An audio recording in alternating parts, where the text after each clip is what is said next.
Ukraine యుద్ధాన్ని 24 గంటల్లో ఆపేస్తా. Putin నాకు మంచి స్నేహితుడు. జెలెన్స్కీ అమెరికా నిధులను కొల్లగొట్టే దోపిడీదారు. యుద్ధాన్ని జెలెన్స్కీ ఆపాల్సిందే. ఈ ప్రకటనలతో 2024లో ట్రంప్ ఊదరగొట్టాడు. ట్రంప్ అనుకున్నట్టే అమెరికా అధ్యక్షుడయ్యాడు. 218 రోజులు ఇట్టే గడిచిపోయాయి. కానీ యుద్ధం మాత్రం యథావిధిగా కొనసాగుతుంది. ఇప్పుడు యుద్ధం కొనసాగడానికి భారతే కారణమంటూ ట్రంప్ అతడి అనుచరులు వీరంగం చేస్తున్నారు. కానీ యుద్ధాన్ని ఆపకుండా అదే ట్రంప్ ఇప్పుడు 3350 క్షిపణులను కీవ్కు ఇచ్చేందుకు గ్రీన్ సిగ్నల్ ఇచ్చాడు. బిల్లులు మాత్రం యూరోప్ చెల్లించాల్సిందేనని చెప్పి అమెరికన్లను మోసం చేస్తున్నాడు. ట్రంప్ ఉక్రెయిన్ యుద్ధాన్ని ఎందుకు ఆపలేకపోయాడు? 3350 క్షిపణులకు నిధులు ఇచ్చేది ఎవరు? ఉక్రెయిన్ యుద్ధం కొనసాగేలా భారత్ చేస్తుందా? ట్రంప్ చేస్తున్నాడా? Let's watch. ట్రంప్ ఎందుకు యుద్ధాన్ని ఆపలేకపోయాడు? ఉక్రెయిన్ యుద్ధంలో భారత్ పాత్ర ఏమిటి?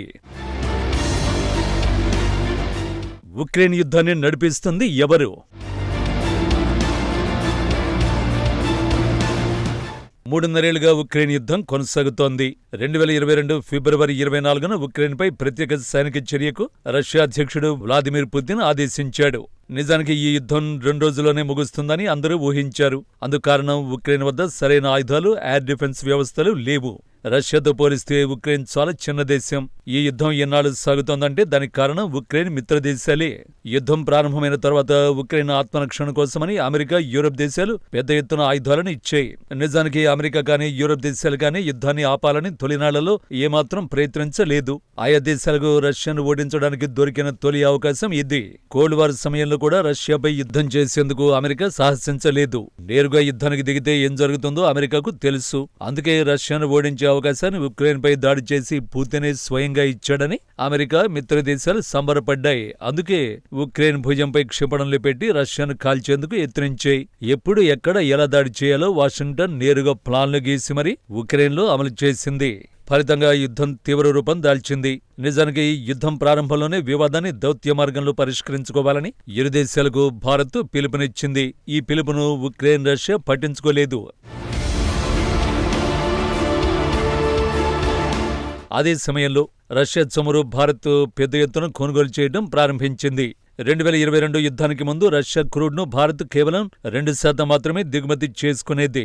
ఆ తర్వాత రష్యా, భారత చమురు దిగుమతులు భారీగా పెరిగాయి. ఈ విషయంలో భారత్ 2022 నుంచి పాశ్చాత్య దేశాలు విమర్శలు గుప్పిస్తున్నాయి. రష్యా నుంచి క్రూడ్ కొనుగోలు చేసి ఉక్రెయినియన్ల రక్తాన్ని భారత్ పిండుకుంటోందని ఉక్రెయిన్తో పాటు యూరప్, అమెరికా దేశాలు ఆరోపించాయి. అప్పట్లో పాశ్చాత్య దేశాల ఆరోపణల్ని భారత విదేశాంగ మంత్రి జయశంకర్ తిప్పికొట్టారు. యూరప్కు సమస్య వస్తే ప్రపంచ సమస్యగా రుద్దుతారని, అదే ఇతర దేశాల సమస్యను మాత్రం పట్టించుకోరని కౌంటర్ వేశాడు.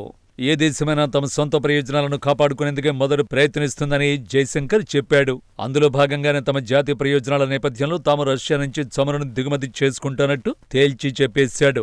నిజానికి యుద్ధంలో భారత్ తటస్థ వైఖరిని తీసుకుంది. అటు ఉక్రెయిన్కు గాని, ఇటు రష్యాకు గాని మద్దతునివ్వలేదు. ఇదే పాశ్చాత్య దేశాలకు మింగుడు పడ్డం లేదు. నిజానికి ఉక్రెయిన్ యుద్ధాన్ని భారత్ వ్యతిరేకించింది. రష్యా అధ్యక్షుడి సమయంలోనే ప్రధాని మోడీ ఇది యుద్ధాలకు సమయం కాదన్నారు. తక్షణమే యుద్ధం ఆపాలన్నారు. అవసరమైతే యుద్ధం ఆపేందుకు మధ్యవర్తిత్వాన్ని కూడా రెడీ అని చెప్పారు. ఆ తర్వాత ఉక్రెయిన్లోనూ ప్రధాని మోడీ పర్యటించారు.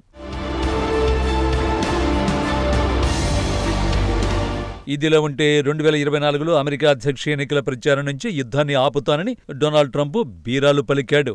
తనను అధ్యక్షుడిగా ఎన్నుకుంటే బాధ్యతలు చేపట్టిన తొలి రోజే యుద్ధాన్ని ఆపేస్తానని ప్రజలకు హామీలు గుప్పించాడు. అంతేకాకుండా ఉక్రెయిన్ చేస్తున్న యుద్ధం బైడెన్ ప్రారంభించిందేనని ఇదే పలుమార్లు విమర్శించారు. ఇప్పటికీ ఇదే మాటను ట్రంప్ చెబుతున్నాడు. అమెరికా అధ్యక్ష ఎన్నికల్లో ట్రంప్ విజయం సాధించాడు. 2025 జనవరి 20న బాధ్యతలు చేపట్టాడు. కానీ ఆ రోజున యుద్ధాన్ని ఆపలేకపోయాడు. ఆగస్టు 25 నాటికి ట్రంప్ బాధ్యతలు చేపట్టి 218 రోజులు పూర్తయింది. కానీ ఉక్రెయిన్ యుద్ధంలో ఎలాంటి పురోగతిని ట్రంప్ సాధించలేకపోయాడు. ట్రంప్ అధ్యక్షుడిగా బాధ్యతలు చేపట్టిన తర్వాత యుద్ధాన్ని ఆపేందుకు ట్రంప్ ఉక్రెయిన్కు సాయం నిలిపేశాడు. దీంతో రష్యా మరింత రెచ్చిపోయింది. ట్రంప్ యుద్ధం ఆపలేదు సరికదా, మరిన్ని ఉక్రెయిన్ భూభాగాలను రష్యా ఆక్రమించుకునేలా చేశాడు. రష్యా అధ్యక్షుడు తనకు మిత్రుడని యుద్ధాన్ని ఆపేస్తానని గొప్పలు చెప్పాడు. నిజానికి ఈ యుద్ధంలో పుతిన్ పట్టు సాధిస్తున్నాడు. వీలైనంత వరకు ఉక్రెయిన్ భూభాగాలను సొంతం చేసుకోవాలని యత్నిస్తున్నాడు. ఈ క్రమంలో ట్రంప్ యంత్రాంగం రష్యా అధికారులతో శాంతి చర్చలకు ప్రయత్నాలు జరిపింది. ఆగస్టు 15న పుతిన్తో అలాస్కాలో స్వయంగా ట్రంప్ సమావేశమయ్యాడు. 200 రోజులు దాటిన తర్వాత పుతిన్ వ్యూహాలేమిటో ట్రంప్కు అర్థమైపోయాయి. అప్పటికే ఆలస్యం జరిగిపోయింది. పుతిన్ యుద్ధం ఆపడని ట్రంప్కు క్లారిటీ వచ్చింది. పుతిన్పై ఒత్తిడికి మళ్లీ ఉక్రెయిన్కు ఆయుధాలనివ్వడం మొదలుపెట్టాడు. నిజానికి జనవరిలోనే ఉక్రెయిన్కు ఆయుధ సాయం ట్రంప్ నిలిపేశాడు. కానీ పుతిన్ మాట వినకపోవడంతో విసిగిపోయిన ట్రంప్ యుద్ధాన్ని తీవ్రతరం చేసేందుకు ప్లాన్ వేశాడు. ఈ క్రమంలో ఉక్రెయిన్కు మరిన్ని ఆయుధాలను ఇస్తున్నాడు. తాజాగా 3,350కి పైగా ఎక్స్టెండెడ్ రేంజ్ అటాక్ మ్యునిషన్ ERAM క్షిపణులను కీవ్కు పంపేందుకు ఆమోదం తెలిపాడు. 240 నుంచి 450 కిలోమీటర్ల పరిధిలో ఈ క్షిపణులు దాడి చేస్తాయి. ఈ క్షిపణులకు యూరోప్ నిధులు సమకూరుస్తున్నట్టు నివేదికలు చెబుతున్నాయి. ఈ మాట కూడా అబద్ధం. ఉక్రెయిన్కు అందించే క్షిపణులకు నిధులను చెల్లించేది నాటో. నాటోలో అతి పెద్ద వాటాదారు అమెరికానే. ఆయా దేశాలు ఇచ్చేదానికంటే అమెరికా ఇచ్చే నిధులే ఎక్కువ. యుద్ధాన్ని ఆపుతానని చెప్పిన ట్రంప్ మళ్లీ ఉక్రెయిన్కు ఆయుధాలు తామే ఇస్తామంటే వ్యతిరేకత వస్తుందని పక్కాగా ప్లాన్ వేశాడు. సో ఉక్రెయిన్ యుద్ధాన్ని తీవ్రతరం చేస్తున్నది స్వయంగా అమెరికానే. యుద్ధానికి ట్రంపే మరీ ఎక్కువగా ఆజ్యం పోస్తున్నాడు. కానీ యుద్ధానికి కారణం భారతీయులంటూ మోసలి కన్నీరు కారుస్తున్నాడు. ఉక్రెయిన్లో రష్యా చేస్తున్న యుద్ధానికి భారత్ నిధులు అందిస్తోందంటూ విమర్శిస్తున్నాడు. రష్యా చమురు కొనుగోళ్లు వెంటనే ఆపాలని ట్రంప్ డిమాండ్ చేస్తున్నాడు. ఈ క్రమంలోనే రష్యా చమురు కొంటున్న భారత్పై 25% సెకండరీ సుంకాలను విధించాడు. అమెరికాలో విమర్శల తీరు చూస్తుంటే ఉక్రెయిన్పై యుద్ధం భారతే చేస్తున్నట్టుగా ఉంది. ఉక్రెయిన్ యుద్ధం ఇప్పుడప్పుడే ముగిసే అవకాశమే లేదు. కానీ 2 వారాల్లో యుద్ధం ఆపకపోతే రష్యాపై సుంకాలు, టారిఫ్లను మరిన్ని విధిస్తామంటూ తాజాగా ట్రంప్ వార్నింగ్ ఇచ్చాడు. ట్రంప్ వార్నింగులను రష్యా అధ్యక్షుడు పుతిన్ మాత్రం క్యాచ్ చేయడం లేదు. నీ ఇష్టమైంది చేసుకోమన్నట్టుగా పుతిన్ మాత్రం తన స్టైల్లో సైలెంట్గా ఉంటున్నాడు.